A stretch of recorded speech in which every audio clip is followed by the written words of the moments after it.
संग कहलाता है।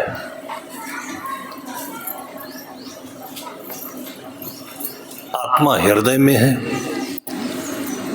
और चित्त दिमाग में रहता है, जो चलता रहता है। शांति मिलती है अपने हृदय में, आत्मा में, वहीं नींद है और वहीं आराम है।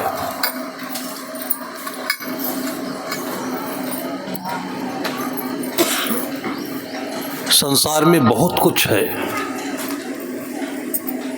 जब तक उनकी जानकारी नहीं होती तब तक मन से उनका कोई मतलब नहीं होता है। छोटे बच्चे हैं, इनको कोई मतलब नहीं है कि पंचायत का चुनाव होगा, कि केंद्र का चुनाव होगा, कि दिल्ली का चुनाव होगा, कुछ मतलब नहीं। मतलब नहीं तो उनको इसके लिए कोई हर्ष शौक भी नहीं है, कोई लड़ाई झगड़ा भी नहीं है। वो खाते हैं, उसको पचाने के लिए ये 2 पहिए 3 पहिए की लकड़ी की गाड़ी लेकर घूमते रहते हैं।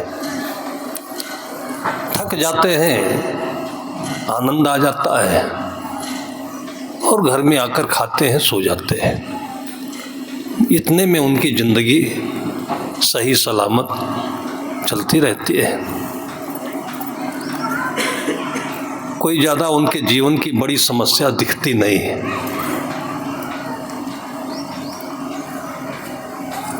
बड़े होने पर लोग समझते हैं बड़े हो गए हैं।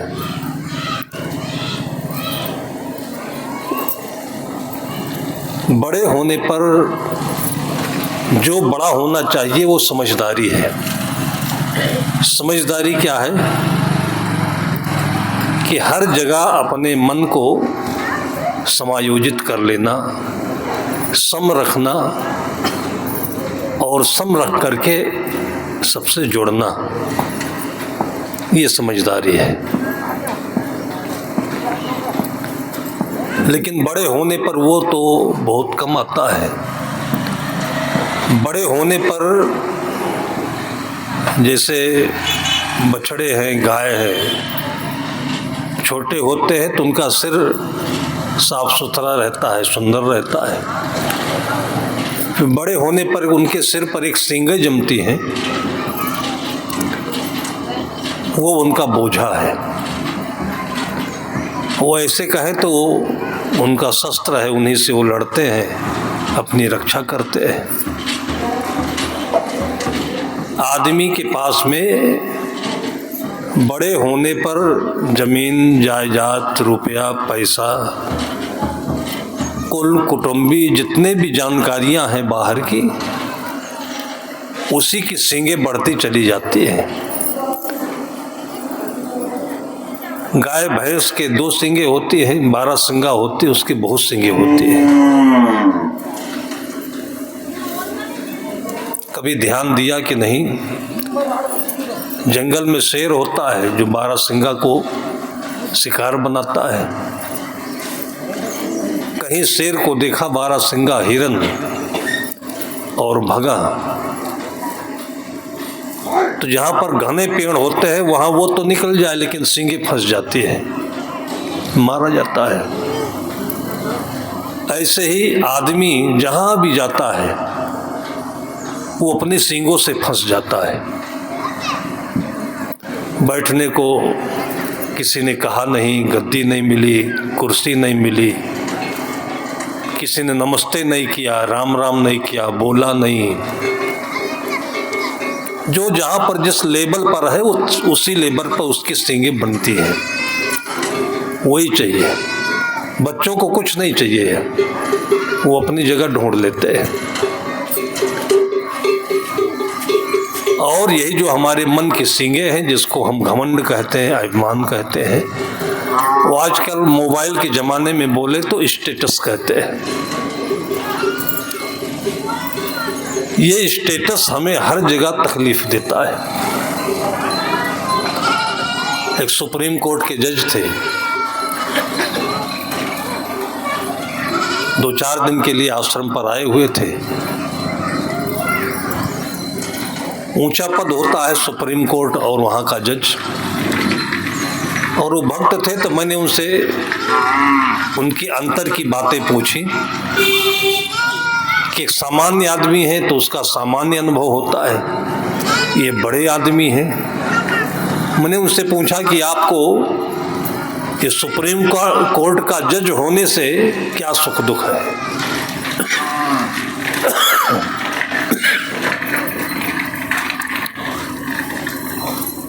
उन्होंने जो बताया, उन्होंने कहा साहब, सुप्रीम कोर्ट का जज होने पर, किसी बड़ी कुर्सी पर बैठ जाने पर सुख तो होता नहीं, दुख बहुत होता है। दुख क्या होता है? सिर का बोझ। बोले ऐसे मैं घर में बाहर रहूं भीतर रहूं कोई दुश्मन नहीं है। अभी ईरान में 2 जजों को आकर के लोगों ने गोली मार दी और पता लगा कि ये जज लोगों को फांसी की सजा बहुत देते थे।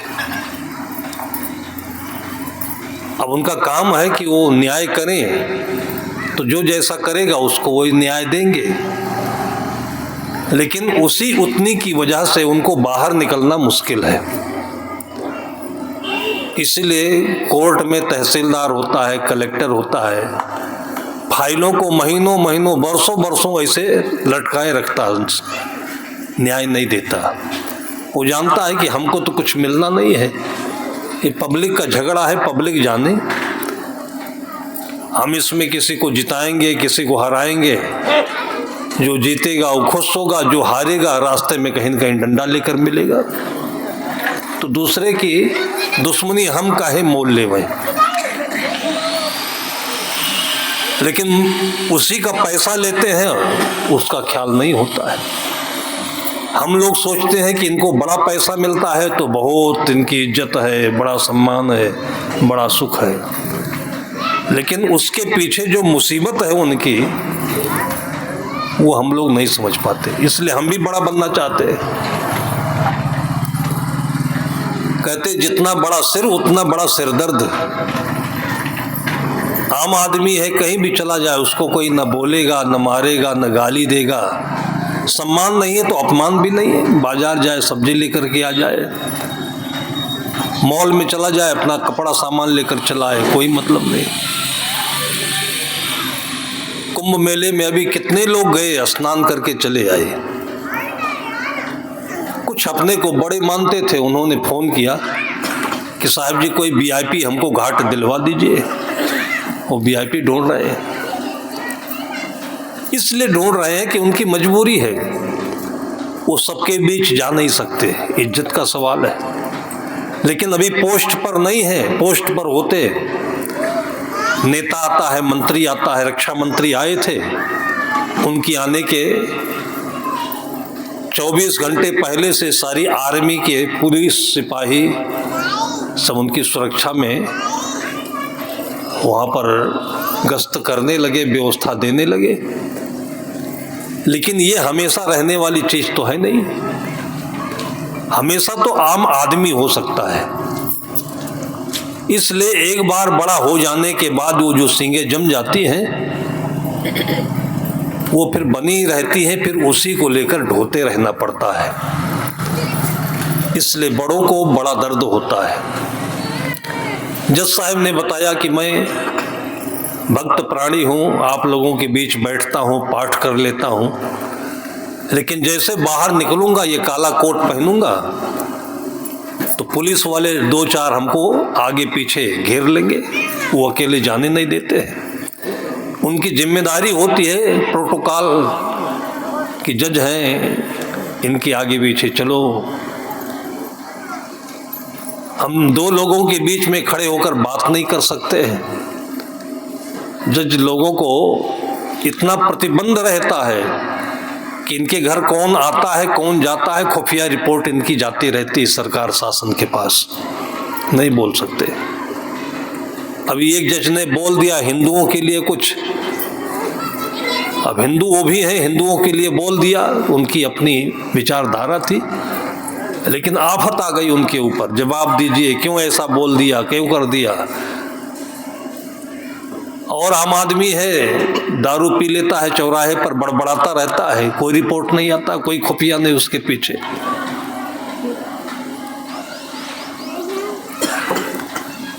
सदगुरु कहते हैं कि अपनी वो जगह पाइए जो जगह आपसे कभी छूटे नहीं।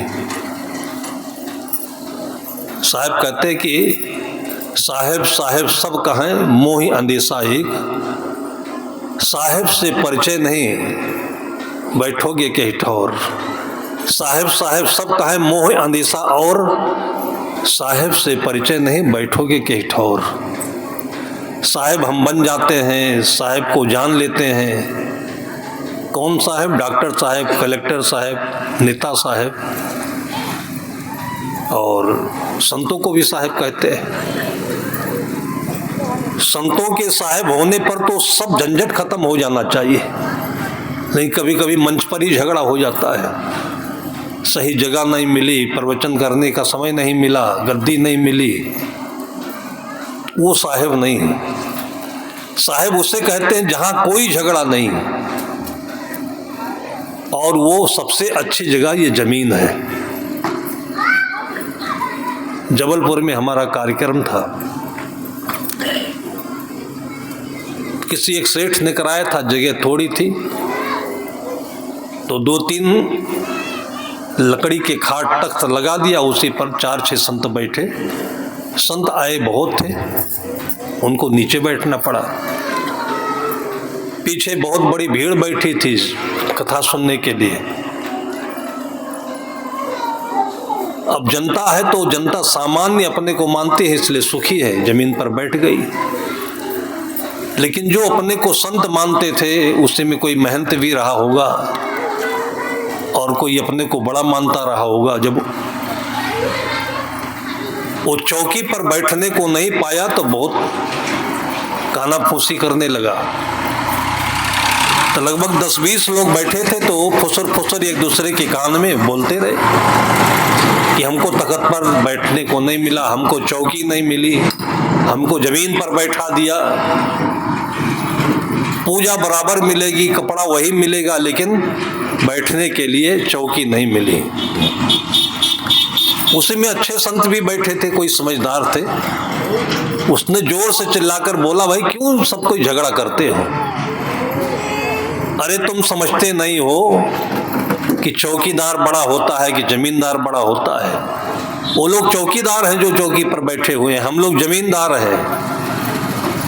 बस सबका झगड़ा मिट गया, लोग हंसने लगे। एक शब्द ऐसा है कि जो सारे झमेले को मिटा देता है, एक शब्द ऐसा है जो सब में आग लगा देता है, झमेला बना देता है। वो शब्द साहेब है। साहेब के यहां बैठिए तो वहां सारा झमेला समाप्त। साहेब कहते कि एक शब्द करे औषधि, एक शब्द करे घायल। वो शब्द कहां से आते हैं? भीतर एक साहेब की स्थिति है, साहेब का आसन है। बंदे कर ले आप निबेरा, आप जियत लखो आप ठौर कर, मुए कहां घर तेरा। जिनको मान करके अभी ये मेरे, ये नाते, ये कुटुंबी, ये दोस्त, अभी कल को ये नाराज हो जाए तो फिर कौन दोस्त, कौन कुटुंबी? अगर बातचीत ना करें तो क्या करोगे, कहाँ बैठोगे? अभी तो यहाँ बैठ रहे हो कि मेरा बच्चा है, मेरा लल्ला है, मेरी लल्ली है, मेरी बहुरिया है, मेरा मेरा कर रहे हो। कल को ये नाराज हो जाए, विमुख हो जाए, तब किसको कहोगे, कहाँ बैठोगे? बैठो सबके बीच में। ये मजबूरी है कि कोई यहाँ से अलग कहीं जा नहीं सकता, आसमान पर रहने की जगह नहीं है। लेकिन मन को बैठाओ साहिब के आसन पर। यही अचल साहिबी है। अचल साहिबी एक कपड़ा नहीं है, ये मन का है। अपने मन में एक ऐसा आसन बना लो कि जहां पर कोई कुछ भी कहे लगे नहीं, अपने को कुछ भी नहीं लगे। अब इसे अर्थ करने वाले कहते हैं कि इसलिए परमात्मा ने दो कान दिए हैं। एक कान सुनने के लिए दिए हैं। किसी ने उनसे प्रश्न किया होगा, शंका करी होगी कि महाराज जी एक कान से भी देख सुना जा सकता था, दो दो छेद क्यों बना दिया? इधर से सुनाई पड़े उधर से सुनाई पड़े, समझ में नहीं आए क्या मान रहे? हालांकि सुनाई एक ही पड़ता है। तो महात्मा जी ने कहा कि देखो ऐसा है कि एक तरफ से कान इसलिए बना हुआ है कि वो शब्द उसके अंदर में जाते हैं, अंतर में वहां जाते हैं जहां साहेब बैठा हुआ है। साहेब उसका अमोनिया करते हैं, निरीक्षण करते हैं कि कौन शब्द रखने योग्य है, कौन शब्द निकालने योग्य है। तो दूसरे कान से निकालने योग्य को निकाल देते हैं और जो रखने योग्य है उसको अपने अंतस में रख लेते हैं। हर कोई यही करता है। दाल है, चावल है, आप सवेरे थाली में रखते हो तो थोड़ा है कि उसमें जो कंकड़ है उसको डाल देते हो और चावल फेंक देते हो, चावल रख लेते हो और कंकड़ निकाल देते हो। बस वही साहब की जगह है जहां से ये दोनों की पहचान होती है। इससे अपने मन को शांति रहे, संबंध बढ़िया रहे। जिसको सुधारना चाहते हो वो भी अंतर में माने कि मैंने इसको गाली दी, मैंने इसकी निंदा की, इसकी बुराई की, मैंने इसको बुरा कहा, लेकिन इसको कुछ लगता नहीं है। लगता इसलिए नहीं है कि वो बुरा है नहीं, जैसा कोई कहता है वैसा वो है नहीं। और तब उसके अंदर में धीरे धीरे अपने आप समझ पैदा होती है कि किसी को बुरा नहीं कहना चाहिए, क्योंकि जो बुरा कहता है वो बाद में बुरा हो जाता है। वो बुरे शब्द उसके अंदर में फिर चुभते रहते हैं, उमड़ते रहते हैं और उसको अंदर से बेचैन रखते हैं। अकबर बीरबल दोनों रोज टहलने जाते थे।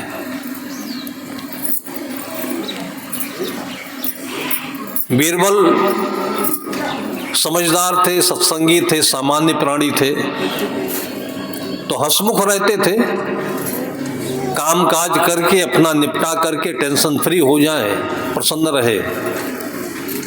अकबर राजा थे, उनको उतनी समझ नहीं थी, तो राज्य का जो कुछ जिम्मेदारी है, उतार चढ़ाव है, कुछ हानि लाभ है, उनके दिमाग में सब टेंशन।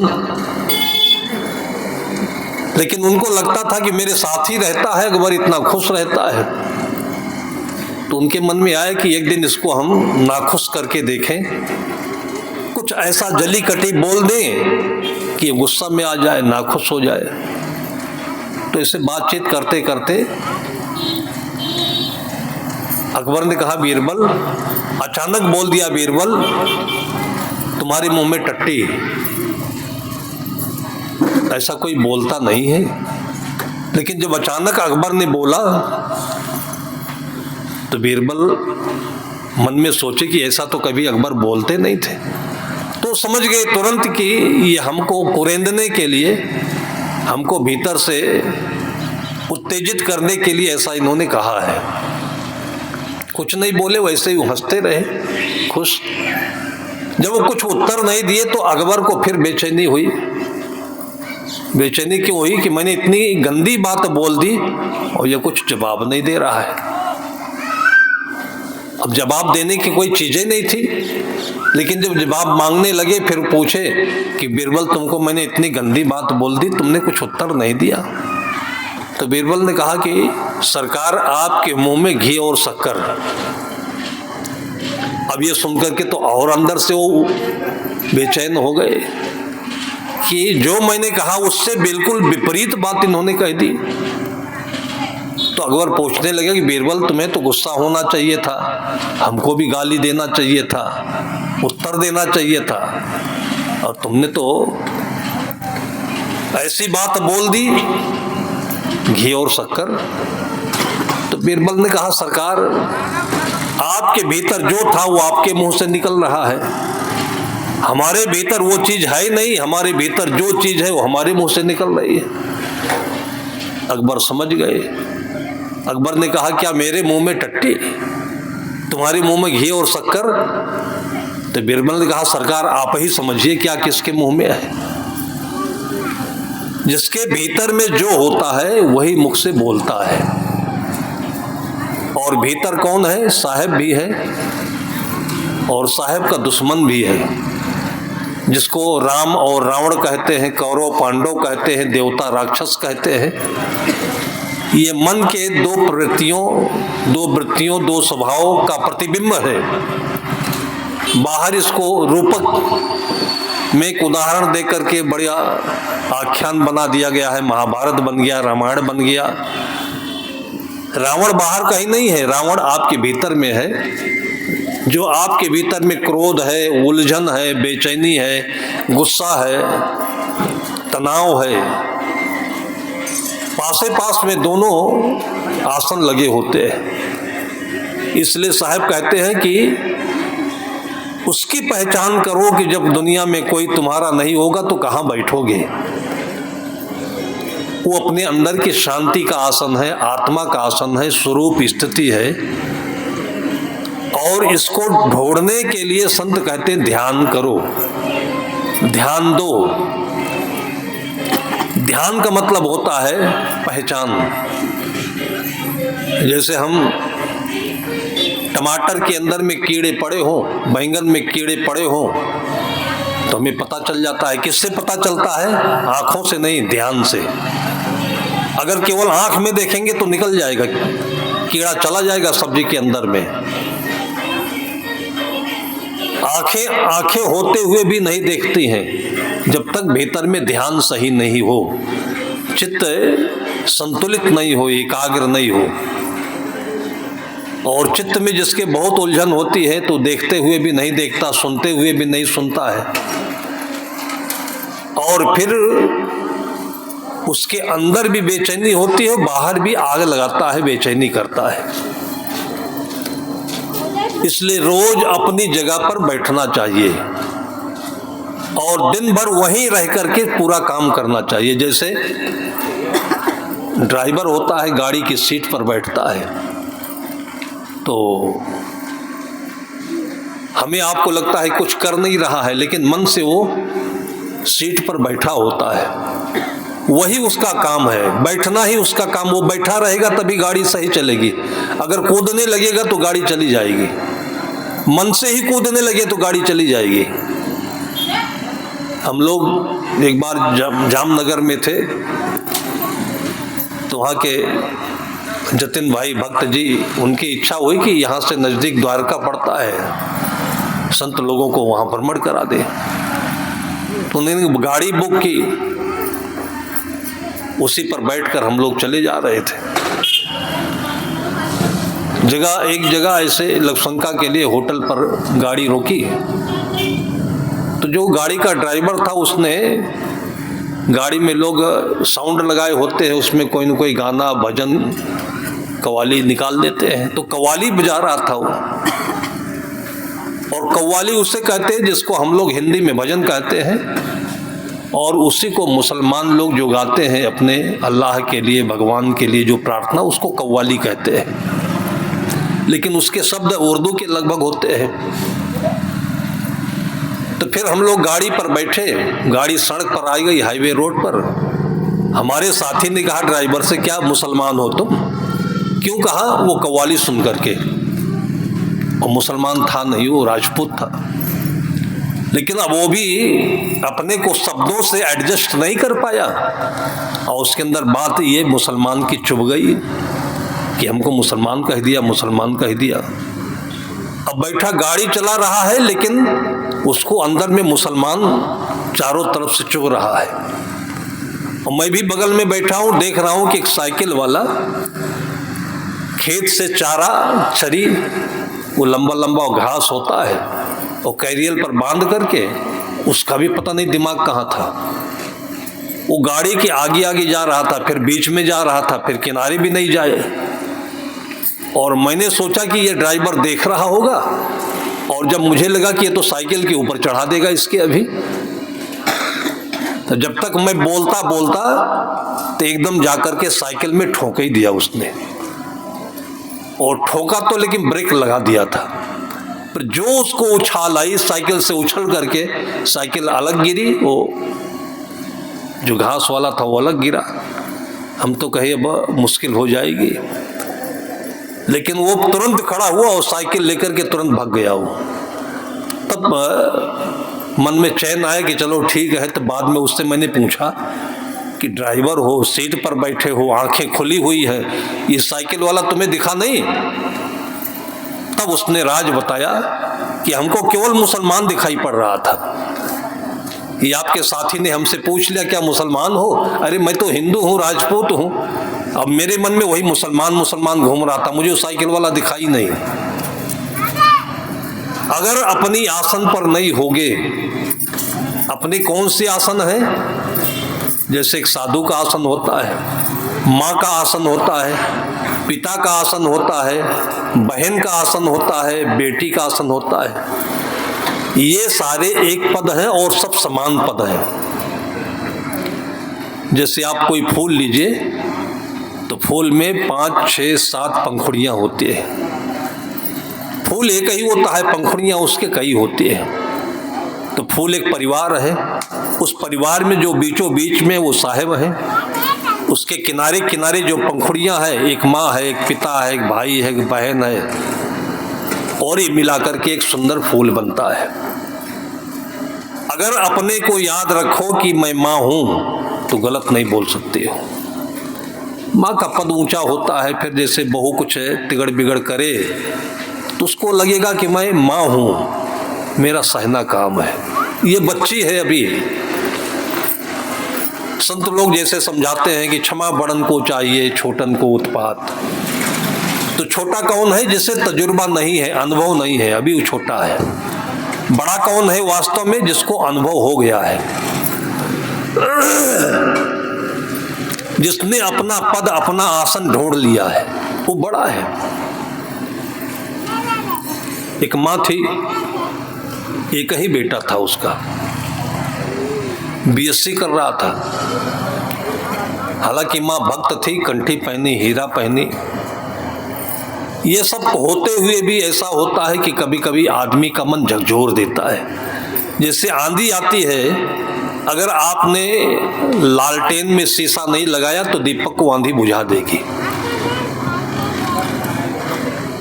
अगर आपने बिजली के बल्ब को मजबूती से नहीं रखा है तो आंधी में उस बल्ब को आंधी तोड़ देगा।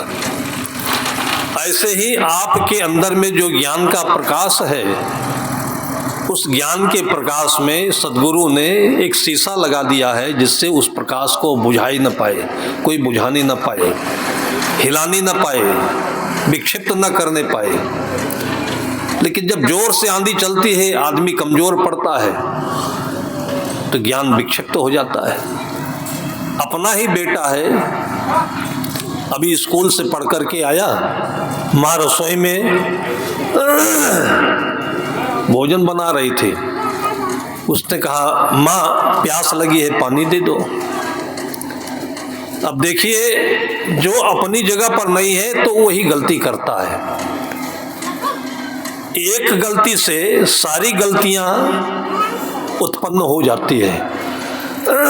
जहां सभी गलत हो, आपने देखा है कभी बच्चे खेल खेलते हैं, जहाँ फालतू किसी का घर बन रहा हो, ईंटें रखे हो तो ईंटा खड़ा करते चले जाते हैं चारों तरफ ऐसे,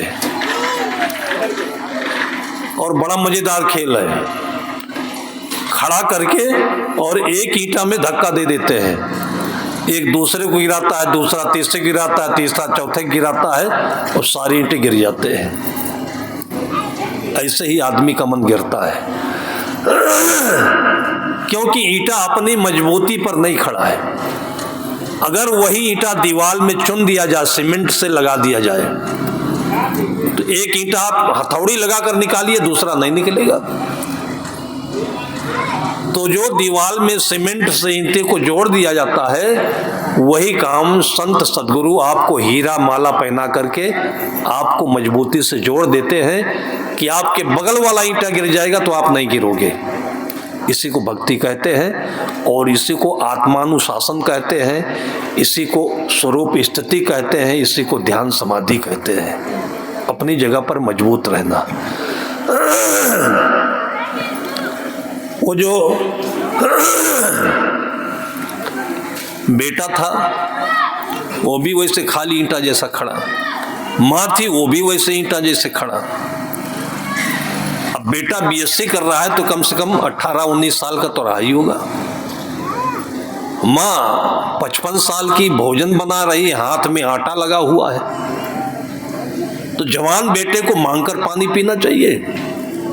लेकिन जहां पर संस्कार नहीं है, केवल कागज के जो अक्षर है वही पढ़ रहा है, तो इसलिए कोई सीखता नहीं है। इसलिए स्कूल में जो बच्चे आप भेजते हो पढ़ने के लिए, वो पढ़ाई नहीं है, वो नौकरी है, नौकरी की तैयारी है। उसको पढ़ाई कभी मत समझना, धोखा खा जाओगे।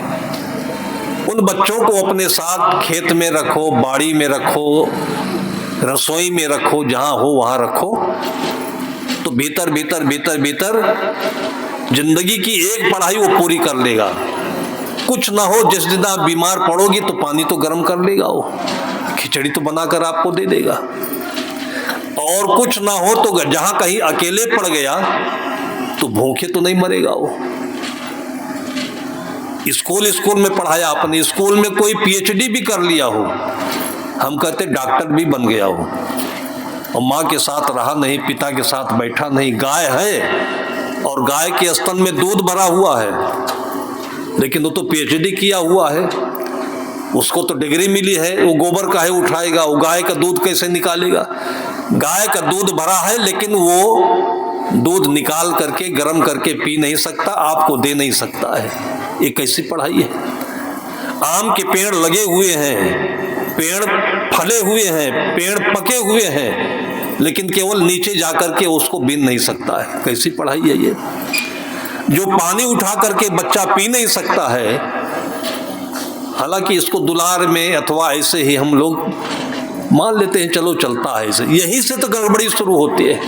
ये नहीं चलना चाहिए, और इसमें माँ की गलती है, और अपनी गलती का फल अपने को भोगना पड़ता है। साहब कहते हैं, कबीर कमाई आपनी निष्फल कभी न जाए, बोया पेड़ बबूल का आम कहाँ से खाए। पढ़े लिखे लड़कों में मैंने देखा है, उस पढ़ाई में हम लोगों की पढ़ाई में यही अंतर है। स्कूल में जितनी किताबें पढ़ाई जाती है हमने सब पढ़ी है, लेकिन हम भोजन भी बना सकते हैं, कपड़े धो सकते हैं, झाड़ू भी लगा सकते हैं, बस में बैठते हैं तो बस को भी साफ कर देते हैं, ट्रेन में चलते हैं तो ट्रेन को भी साफ रखते हैं। तो ये लोग देखते हैं तो उनको लगता है कि हाँ हमें भी ये करना चाहिए था। मैं एक बार घर में भोजन बना रहा था, ये जाड़े का महीना, उत्तर प्रदेश में ठंडी बहुत पड़ती है। थोड़ा पहले की बात है, इतना एडवांस व्यवस्था नहीं होती थी, तो घर का जो लड़का है वो आकर के आंगन में एक हैंड पाइप गड़ा हुआ था, तो उसमें घर की बहनें बर्तन मांज लें, वहीं नहा ले, वहीं एक द्वार पर हैंड पाइप लगा हुआ था। तो जब वो आंगन में स्नान करने लगा तो स्नान भी कैसे कर रहा था, बाल्टी पानी भर करके और पूरी बाल्टी ऊपर मोड़ पर डाल दिया, हर हर गंगा बोल करके। पानी कुछ ऊपर सिर पर पड़ा, कुछ वहां दूर तक, जहां मैं रसोई में बैठा हुआ था वहां तक पहुंच गया। मैं कुछ नहीं बोला। जब नहा लिया तो उसकी जो बहन थी छोटी, मेरे पास बैठ करके रोटी बेल रही थी, वो भी पढ़ती थी, लेकिन चूंकि बहन थी वो माँ के साथ रहती थी, इसलिए उसकी पढ़ाई सार्थक थी।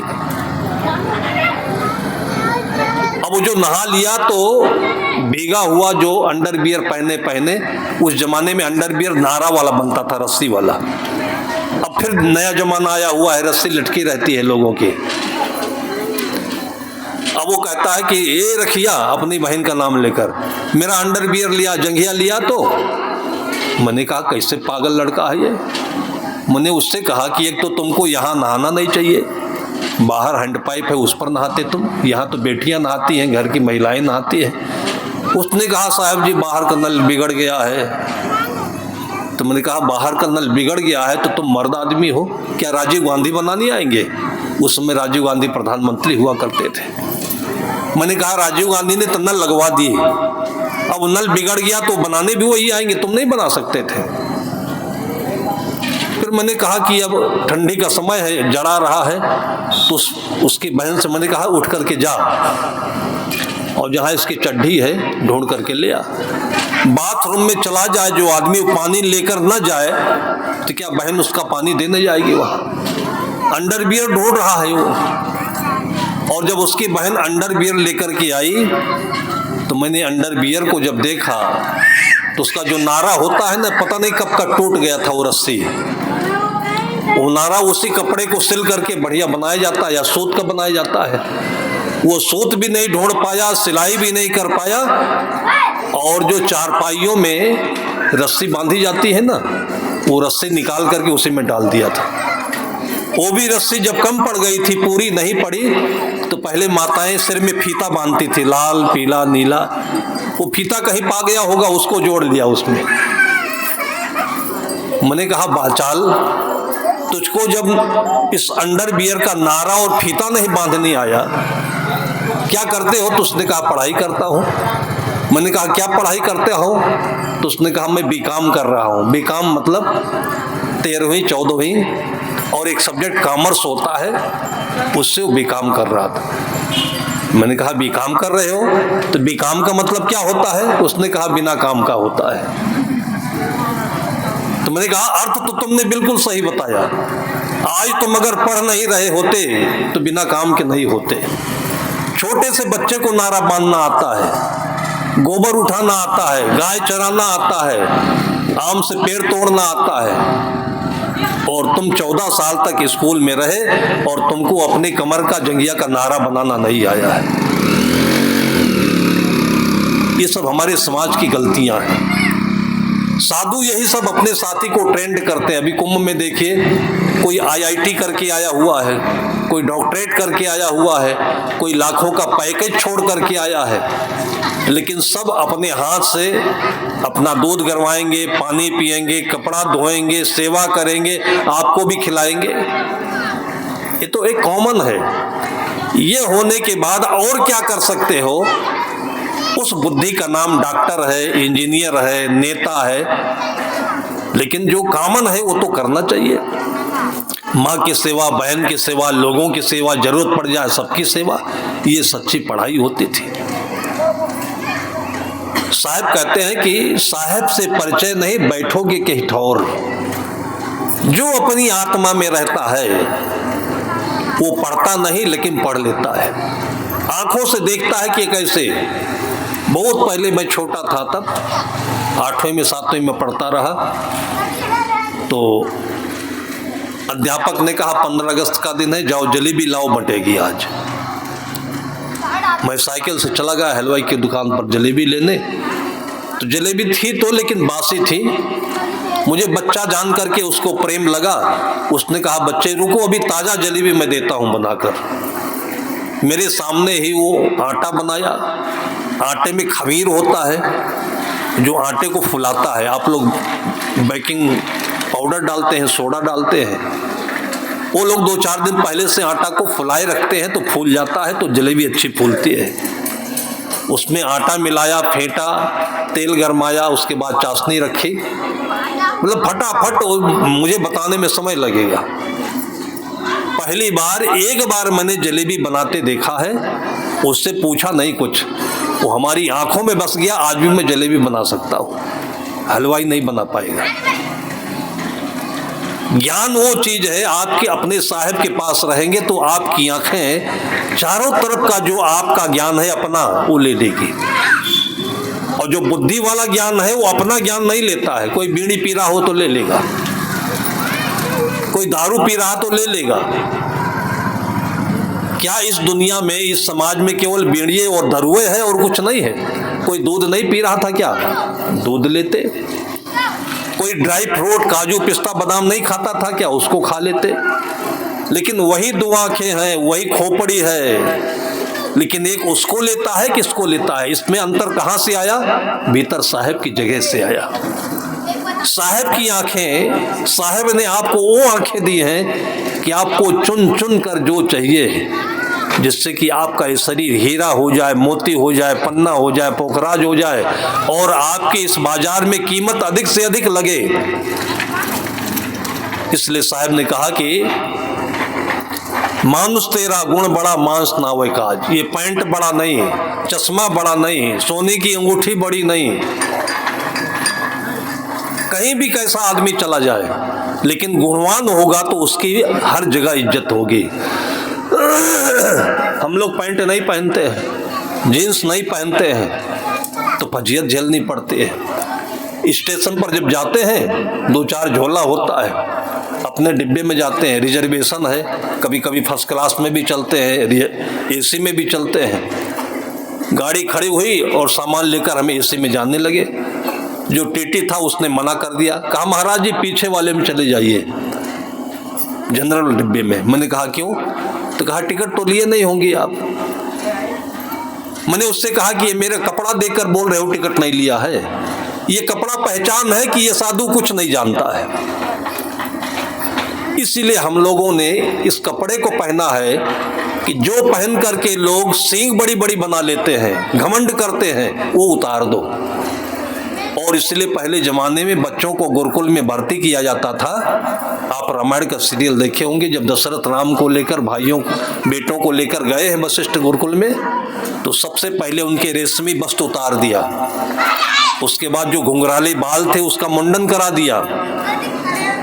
ऊपर कोठरी से अट्टालिका से माए देख करके रोने लगी कि वो अच्छा नहीं लगता है।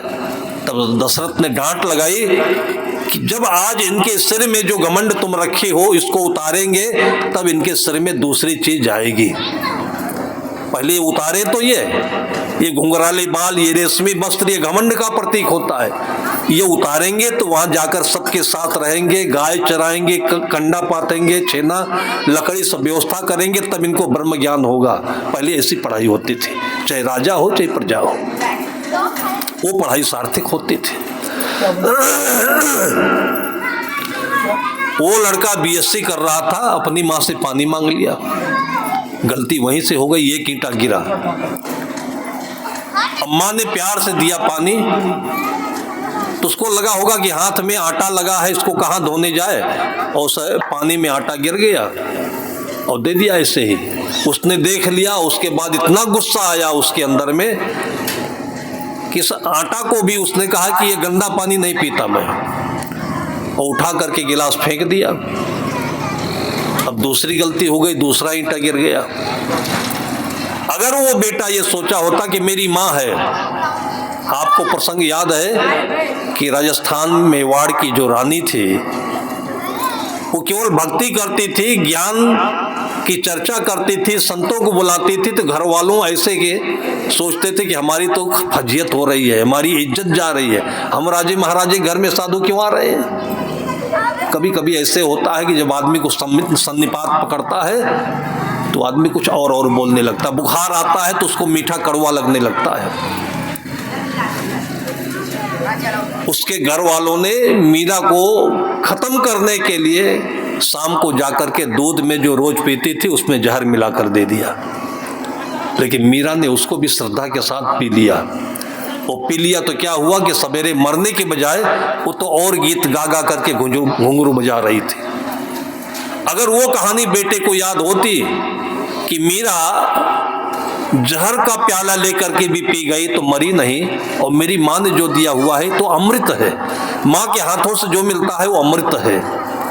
लेकिन ये संस्कारों का अभाव है और इसलिए सत्य आकार जीवन का नहीं मिलता है, और आदमी अपने अंदर में विष ही विष भर करके और सबसे टकराता रहता है, सबको जहर बनाता रहता है। गिलास फेंक दिया, अब माँ भी गिर गई। भोजन बना दिया, उससे कहा कि तू जब मेरे हाथ का पानी नहीं पिया तो जा अपने हाथ से निकाल कर खा ले। ऐसा माँ को बोलना चाहिए था। कितने बार बच्चे ने बहुत कुछ उपद्रव किया होगा और लेकिन उसको इतना बड़ा कर दिया। आज एक छोटी सी बात पर वो माँ अपने मन से इतना निराश हो गई, इतना क्रुद्ध हो गई कि अपने बेटे के लिए उसने परोसा नहीं थाली। फिर भी बेटा जाकर निकाल लिया थाली, खा रहा था, एक रोटी कम पड़ गई, भूख ज्यादा थी तो जूठे हाथ से ही जाकर रोटी निकाल ली और माँ देखती रही, और देखते ही इतना गुस्सा आई कि तुमने सारा भोजन जूठा कर दिया। अब ये कौन बोल रहा है भीतर से? माँ नहीं बोल रही है, उसकी जगह उसका आसन तो डोल गया। कहते ना सिंहासन डोल जाता है, ये अंदर में डोलना नहीं चाहिए वो चीज, इसलिए जम करके वो सिंहासन लेना साहेब का। और जब साहेब को माँ याद करती तो ऐसा नहीं होता, साहेब तो अंदर से खो गए, साहेब को याद नहीं किया। इसलिए रोज सवेरे उठ करके सबसे पहले साहेब को याद करो, तो तुम्हें फिर कभी दिन भर कभी तुम्हें विचलन नहीं होगा, तुम्हारे मन में कोई बेचैनी नहीं कर सकता, गुस्सा नहीं ला सकता है। अब अपने बेटे से बोल रहे तूने जूठा कर दिया, वही बेटा है जब गोदी में खेलता था तो मुंह में मुंह लगा करके कितनी बार चुम्मा ली तो जूठा नहीं हुई, हजारों बार चुम्मा लिया जूठा नहीं हुआ, एक रोटी छू देने से जूठा हो गई। ये कौन करता है? भीतर का राक्षस कर रहा है। उस राक्षस को बैठने से पहले अपने अंतस आसन पर साहेब को बैठा लेना, भगवान को बैठा लेना, एक अच्छे संस्कार डाल देना, यही शिक्षा है और यही जीवन में हर जगह काम आती है।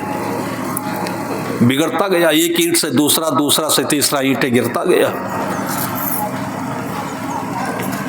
2 दिन 3 दिन बीत गए, उस बेटे के मन में एक अमर्ष पैदा हुआ कि मेरी कोई माँ नहीं, मेरा कोई पिता नहीं। ऊपर एक कमरा था, उसी कमरे में 3 दिन तक पड़ा रहा, लेकिन माँ पूछने नहीं गई, पिता पूछने नहीं गया और घर में सब आते जाते रहे।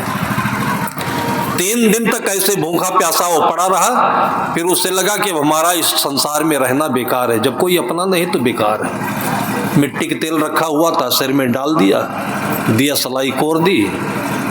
नीचे माँ बाप है लेकिन देख नहीं पाए। माता पिता किसे कहते हैं? जो अमेरिका में बैठा हो बेटा उसको भी देख रहा हो, जिसको ध्यान से सूरत से हमेशा अपने और संसार के लोग वेदना से दिखते रहे, उसको ज्ञान कहते हैं और माता पिता कहते हैं। आंखों में भावना हो तो सब दिखता है, भावनाएं ये मरने नहीं पाई, भावनाओं को ही साहिब कहते हैं, भगवान कहते हैं। नीचे माँ बाप बैठे वो नहीं देख रहे हैं और दूर जो खेत खलिहान में काम कर रहे थे, जब धुआं उड़ा उन लोगों ने देखा इसके घर में आग लग गई, कोई बोल नहीं रहा है। दौड़े दौड़े आए और चिल्लाया, तब उनके माता पिता ने देखा, तब उतर जाते ऊपर जाते जाते तब तक वो लड़का जल चुका था, एक ही बेटा था। अब उसके बाद उसके अंदर में उसकी प्रतिक्रिया हुई तो जो मोह जगा कि जो अकेला बेटा अपने हाथों से ऐसे हो गया हो, अपनी बातों से ऐसा हो गया हो। 6 महीने के बाद माँ भी पागल हो गई, वो भी खत्म हो गई। ये घटना क्यों होती है? साहिब का आसन न मिलने का कारण से। एक ईंटा गिरा सब गिर जाता है। इसलिए एक एक गुणों को चुन करके अपने आसन को बढ़िया सिंहासन बनाइए। सिंह आसन इसलिए उसका नाम रखा है कि जंगल में सिंह बड़ा मजबूत जानवर होता है, इसलिए नहीं रखा कि सबको दांतों से चीड़ चीड़ करके खाए, सबका खून पिए। उसकी जो मजबूती है, उसका जो हिम्मत है, ये सिंहासन है। इसलिए हमारे आसन का नाम सिंहासन पड़ा और इस पर साहिब बैठते हैं। उस साहिब को हमेशा याद रखिए। आपके आंगन में कृष्ण ऐसे ही खेलते रहे, मनोविनोद करते रहें, आपके मन को खिलाते रहे, फूल खिलाते रहें, आपके नाम की यश कीर्ति का गुणगान होता रहे। ऐसे ही शुभकामना के साथ अभी की चर्चा को यहीं पर विराम देता हूँ। बोलिए श्री सद्गुरुदेव की। हम सब